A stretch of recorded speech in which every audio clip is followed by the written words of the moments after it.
Vamos a avanzar a otras noticias, algunas que son bien alentadoras porque continúan los avances en la búsqueda de una vacuna contra el COVID-19. Los laboratorios ya han comenzado a probar dosis y entonces surgen varias preguntas. ¿Cuánto falta, por ejemplo, para poder tener una vacuna que sea realmente masiva? ¿Cuántas fases quedan? Y cómo hacer también que sea segura.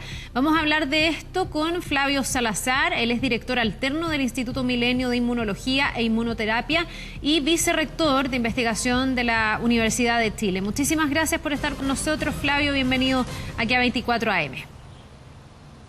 Buenos días, Carla, y buenos días a todos los televidentes. A ver, ¿cuánto nos deberíamos entusiasmar? Hay como una especie de carrera internacional por encontrar la vacuna contra el coronavirus y ha habido varias noticias, algunas que ya se están probando en humanos, que van pasando una fase tras otra. ¿Tenemos que estar optimistas, por ejemplo, pensar en una vacuna para este año?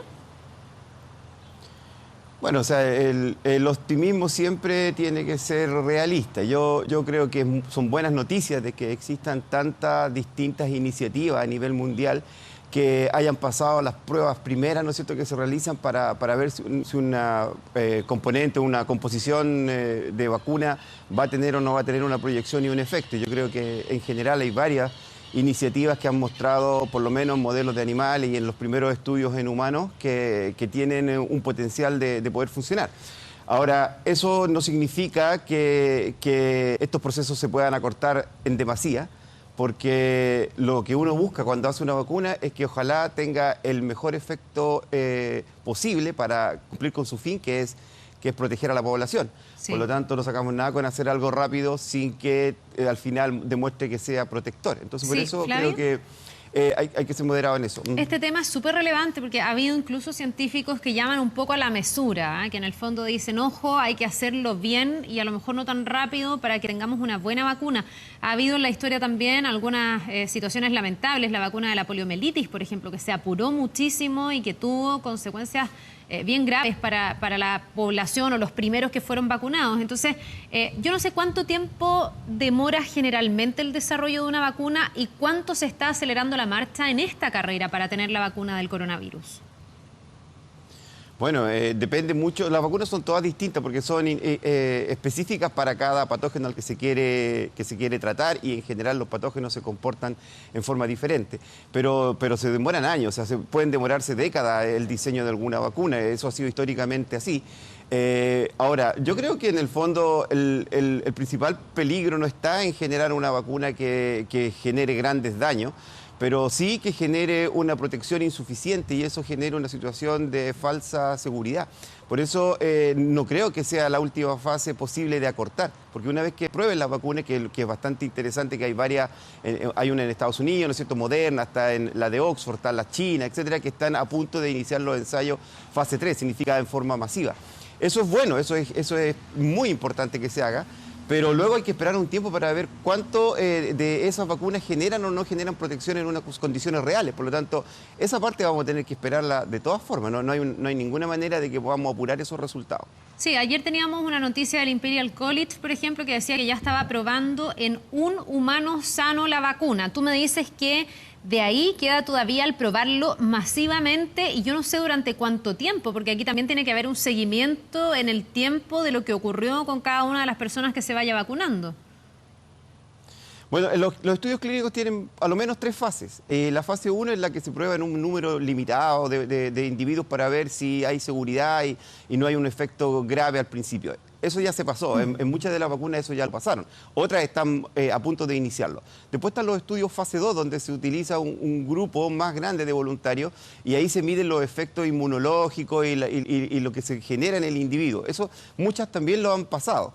No todas, pero por lo menos habrán unas 3 o 4 que ya pasaron esa etapa 2. La etapa 3, que es la más importante, es la masiva. Ahí son miles de individuos los que se tienen que vacunar en condiciones reales y ellos tienen que tener un nivel de exposición al virus suficiente como para poder ver a la larga si es que hay una protección o no. Y por eso se debe hacer con un grupo placebo. Significa que hay un grupo de individuos que recibe una mezcla que no es la vacuna, sin saberlo, para probar que las diferencias que se produzcan entre los que están vacunados y los que no sean reales. Entonces, eso va a tomar algunos meses, por lo menos 6 a 8 meses, el poder tener esos resultados. Por lo tanto, yo no creo que antes de un año tengamos una vacuna que esté disponible para todas las personas. Y después viene el último problema, que tiene que ver con la distribución. O sea, se necesitan miles de millones de dosis, por lo tanto van a tener que haber varias vacunas que se generen para poder ir cubriendo estas necesidades.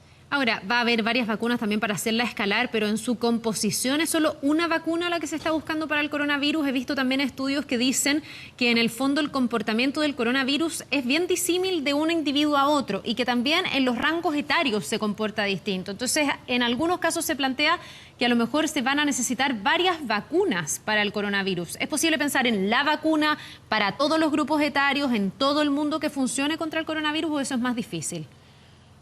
No, hay dos elementos. O sea, lo que usted dice es real. O sea, cada individuo es un universo en sí mismo, por lo tanto, pero eso es válido para todas las vacunas y eso es válido para todas las intervenciones terapéuticas. En el fondo, por eso hay, por ejemplo, un nivel de efectividad, un 80% de efectividad, un 70% de efectividad, un 90% de efectividad, porque no todos vamos a reaccionar igual.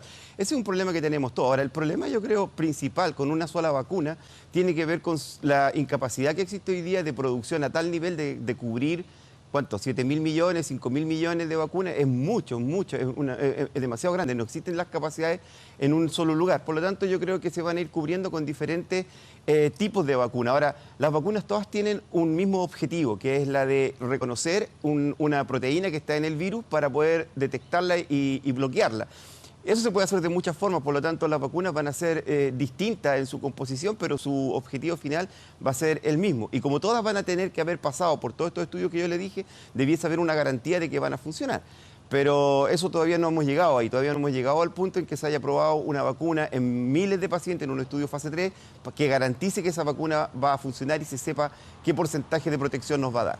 Flavio, y en todos esos estudios que se hacen, en el fondo se logra chequear a ciencia cierta, en un 100%, que la vacuna es efectiva, pero que además no trae daños colaterales. Aquí también me imagino que el día que tengamos una vacuna va a haber un desafío en la confianza, en que la gente quiera efectivamente vacunarse, en que la gente confíe en que esa vacuna va a funcionar y no le va a traer problemas, que va a ser inocua, sin efectos secundarios de importancia. ¿Eso se chequea? ¿Una vacuna que sale al mercado es 100% segura y no hay problema para las personas de vacunarse?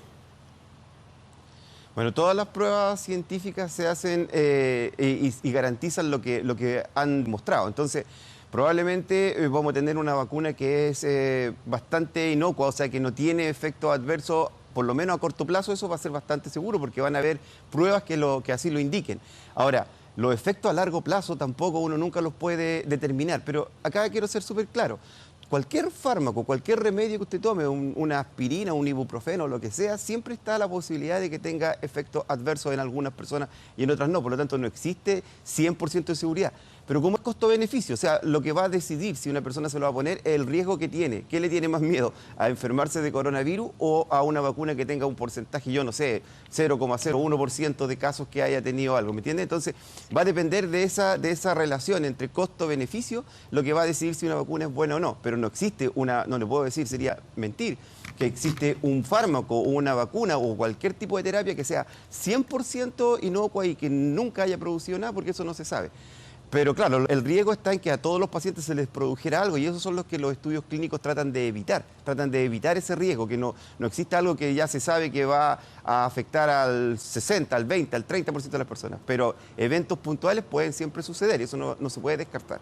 Bien, pues Flavio Salazar, muchas gracias por conversar con nosotros sobre este tema que nos tiene bien pendientes. Nos llegan noticias alentadoras todos los días y en el fondo estamos todos ahí esperando el momento en que se produzca esa noticia, que por fin se encuentre la vacuna para el coronavirus. Muchísimas gracias y que tengas un muy buen día. Muy buen día a usted, gracias. Nos vemos.